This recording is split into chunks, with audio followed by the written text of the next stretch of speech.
রাষ্ট্রসমূহ রয়েছে তারাও প্রশংসা করতেছেন। তিনি হলেন আমাদের শহীদ প্রেসিডেন্ট জিয়াউর রহমানের সুযোগ্য সন্তান এবং বারবার নির্বাচিত আমাদের সাবেক প্রধানমন্ত্রী মরহুমা খালেদা জিয়ার সন্তান। তিনি তার বাবার প্রতিশ্রুতিগুলো বাস্তবায়নের জন্য নিরলসভাবে কাজ করে যাচ্ছেন। কিন্তু এর মধ্যে আমরা দেখতে পাচ্ছি কিছু কুচক্রী মহল উঠে পড়ে লেগেছে।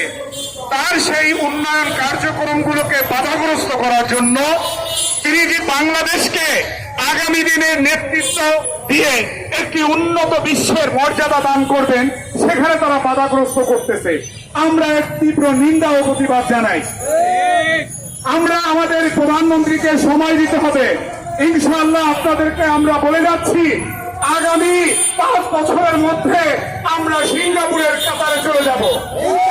এই দেশ থেকে ক্ষুধা, দারিদ্র, বেকারত্ব এগুলো চিরমূলে তিনি দূর করে দিবেন। তিনি আমাদেরকে সেই আশার আলো দেখিয়ে দিয়েছেন।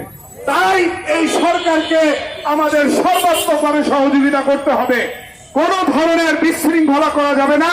আর এই বিশৃঙ্খলা যারা করবে তাদেরকে আমরা দাঁত ভাঙা জবাব দিতে প্রস্তুত আছি। এইভাবে সবাইকে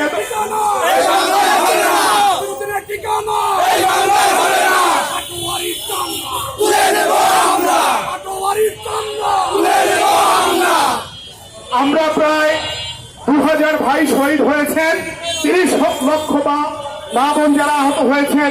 আমাদের কারো চোখ নেই, হাত নেই, পা নেই, এখনো আমরা মেডিকেলের বেডে কাতরাচ্ছি। অতএব আপনাদের কাছে অনুরোধ করব যে আমাদের প্রধানমন্ত্রীকে কিভাবে রাষ্ট্র পরিচালনা করা যায় সেদিক থেকে সবাই স্বতঃস্ফূর্তভাবে সহযোগিতা করবেন, এই আশাবাদ ব্যক্ত করে সবাইকে সালাম জানিয়ে বিদায় নিচ্ছি। আসসালামু আলাইকুম।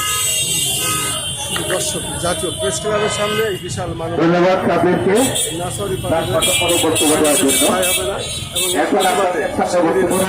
অস্ত্রধারী আপনারা জেলা কমিটির জাতীয় সম্পাদক